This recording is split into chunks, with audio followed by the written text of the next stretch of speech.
A very good morning, dear students. Today we will covering a new topic of lesson number 8, Gulam Giri. So let's start our topic. One of the most vocal amongst the low caste leader was Jyoti Rao Phule. Born in 1827, he studied in schools set up by Christian missionaries. जो ज्योतिराव फुले थे ये एक vocal mean होता है जिसकी क्या है loud voice हो किसके अगेंस्ट डिस्क्रिमिनेशन के अगेंस्ट। ये एक वोकल लीडर्स थे ज्योतिराव फुले। इनका जो बर्थ है वो हुआ था 1827 में और इन्होंने अपनी स्टडी कंप्लीट की थी। जो क्रिश्चियन मिशनरीज थे, जो स्कूल इन क्रिश्चियन मिशनरीज ने सेटअप किए थे उन स्कूल्स में इन्होंने क्या की थी, अपनी एजुकेशन कंप्लीट की थी। On growing up he develop his oven ideas about the injustice of caste society. अब जैसे ही इनकी एज बढ़ी हुई तो इन्होंने अपने कुछ आइडियाज़ क्या करे, डेवलप करे, किससे रिलेटेड, जो सोसाइटी में जो कास्ट इनजस्टिस था या डिस्क्रिमिनेशन था उसको लेकर इनके क्या थे, कुछ अपने ओवन आइडियाज़ थे। He set out to attack the Brahmins claim that they were superior to others since they were Aryans. इन्होंने क्या किया, ब्राह्मण्स का एक स्टेटमेंट था कि वो क्या हैं, आर्यंस हैं, इसीलिए वो क्या है और दूसरी जो अदर कास्ट हैं उनसे क्या है, सुपीरियर है, बिकॉज दे वर आर्यंस, क्योंकि वो क्या है, आर्यंस है। Phule argue that the Aryans were foreigners. Phule का आर्ग्यूमेंट था कि जो आर्यंस थे वो कौन थे, फॉरनर्स थे, who came from outside the sub continent and defeated the subjugated the true children of the country, those who had lived here from before the coming of the Aryans। अब जो फुले हैं उनका कहना था कि आर्यंस कौन थे, फॉरनर्स थे, और ये क्या है, ये आउटसाइडर थे, यानी कि ये बाहर से आए थे और इन्होंने यहाँ पे रहने वाले जो पीपल थे उनको डिफेटेड किया था, यानी कि हराया था, और सबजुगेटेड यानी कि उनके ऊपर क्या किया था, अपना कंट्रोल किया था यहाँ कंट्री के पीपल्स पे। Those who had lived hair from before the coming of the Aryans, यानी कि जो आर्यंस के आने से पहले यहाँ पर रह रहे जो पीपल थे उनको क्या किया था, डिफेटेड किया था आर्यंस ने, और उनको क्या बनाया था, अपना सबजुगेटेड यानी कि उनके ऊपर अपना कंट्रोल करना स्टार्ट कर दिया था। As the Aryans establish their dominance, अब जैसे ही आर्यंस अपना डोमिनेंस इस्टेब्लिश किया उन पीपल के ऊपर, they begin looking at the defeated population as inferior. अब जैसे ही आर्यंस ने उन पीपल्स के ऊपर अपना डोमिनेंस शो करना स्टार्ट कर दिया तो वो जो यहाँ की डिफेटेड पॉपुलेशन थी यानी कि हारी हुई जो जनता थी उनको कैसे देखने लगे, एज इन्फीरियर यानी कि बहुत ही घटिया और बेकार, एज लो कास्ट पीपल या बहुत ज़्यादा इन्फीरियर और लो कास्ट पीपल की तरह क्या है उन्हें ट्रीट करने लगे, देखने लगे।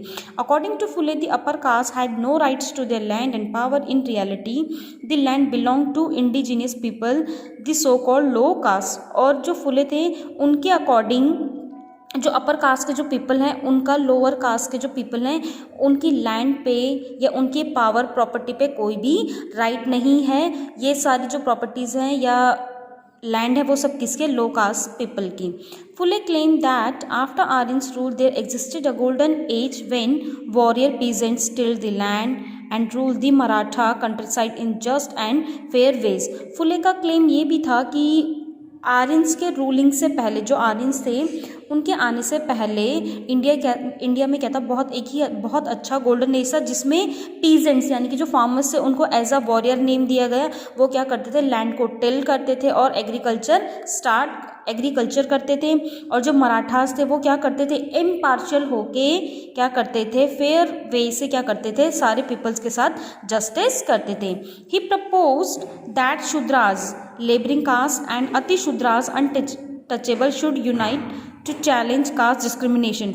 उन्होंने जो शूद्रास यानी कि जो लेबरिंग जो कास्ट थी, जो लेबर्स थी और जो अनटचेबल थे अति शूद्रास, इन पीपल्स को काफ़ी इनकरेज किया कि वो क्या करें, उनके साथ जो भी सोसाइटी में कास्ट के बेसिस पर डिस्क्रिमिनेशन हो रहा है उसके अगेंस्ट अपनी वॉइस को रेज करें। ये दोनों शूद्रास और अति शूद्रास क्या है, एक साथ यूनिटी में स्टैंड हो और इनके साथ जो भी डिस्क्रिमिनेशन हो रहा है उसके लिए अपनी क्या करे, वॉइस को रेज करे। The Satyashodhak Samaj and association Phule founded, आप इसको अंडरलाइन करोगे, सत्यशोधक समाज, ये इस एसोसिएशन को इस्टेब्लिश किया था ज्योतिराव फुले ने।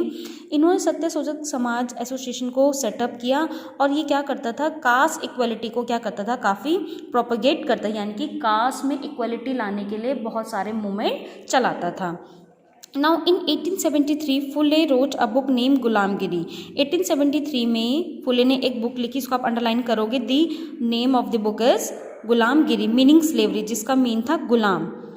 सम 10 years before this the American civil war had been fought. इससे ये जो गुलामगिरी लिखी गई ये बुक, इससे 10 ईयर पहले अमेरिका में क्या हो गया था, एक गृह युद्ध हो गया था, leading to the end of slavery in America. America में स्लेवरी को ख़त्म करने के लिए, यानी कि दास प्रथा को ख़त्म करने के लिए क्या है, एक वॉर हो चुका था। Phule dedicate his book to all those Americans who had fought to free slaves. अब जो ज्योतिराव फुले थे, उन्होंने अपनी जो गुलामगिरी बुक थी उन सभी अमेरिकन्स को डेडिकेट की जिन्होंने खुद को स्लेव से फ्री करने के लिए लंबे टाइम तक एक क्या किया था, स्ट्रगल किया था। thus establishing a link between the condition of the lower caste in India and the black slaves in America. यानी कि ये जो बुक इन्होंने अमेरिकन्स को डेडिकेट की, उसका मतलब ये था, उसके पीछे एक मोटिव ये था कि उन्होंने इंडिया में जो लोअर कास्ट के जो पीपल थे और अमेरिका में जो ब्लैक स्लेव्स थे उनके बीच में क्या किया, एक उनकी कंडीशन क्या थी, सेम थी, इक्वल थी। उन दोनों की कंडीशन को लेके क्या किया, एक लिंक क्रिएट किया। As this example shows, Fulle extend his criticism of the caste system to argue against all form of inequality। इसके थ्रू क्या है, फुले ने क्या किया, कास्ट सिस्टम को लेके क्या किया, बहुत ज़्यादा क्रिटिसाइज किया और इन्होंने सोसाइटी में जितनी भी इनइक्वालिटी थी उसके अगेंस्ट अपनी वॉइस को रेज किया, बहुत सारे आर्ग्यूमेंट किए। He was concern about the plight of upper caste women, the miseries of the labourer and the humiliation of the low caste. ये बहुत ज़्यादा कंसर्न रहते थे, वरिड रहते थे, किसके लिए, अपर कास्ट की जो वुमेन, जो एजुकेशन जो क्या थी, मेल्स के इक्वल जिनको ट्रीट नहीं किया जाता था, और जो कि लेबरर थे या फिर जो लो कास्ट के जो पीपल थे, इनके साथ जो भी डिस्क्रिमिनेशन होता था उनके लिए क्या होते थे, हमेशा बहुत ज़्यादा वरिड होते थे। This movement for caste reform was continued in the 20th century by other great Dalit leaders. अब ये जो मूवमेंट थे ये क्या रहे, कंटिन्यू रहे 20th सेंचुरी में भी। इसमें क्या है, जो दलित जो लीडर्स थे like doctor Bhimrao Ambedkar in western India में Bhimrao Ambedkar and EV Ramaswami Naicker in south. ये जो रामास्वामी नायकर थे ये साउथ में थे, एक रिफॉर्मर। इन्होंने क्या किया, ये क्या फिर बाद में 20th सेंचुरी थी उसमें क्या था कि जो डॉक्टर भीमराव अंबेडकर हैं और रामास्वामी नायकर हैं, इनकी लीडरशिप में क्या है, बहुत सारे मूवमेंट क्या रहे, कंटिन्यू रहे। So student, that's all for today. In next class we will discuss a new topic, who could enter temple. Thank you and have a good day.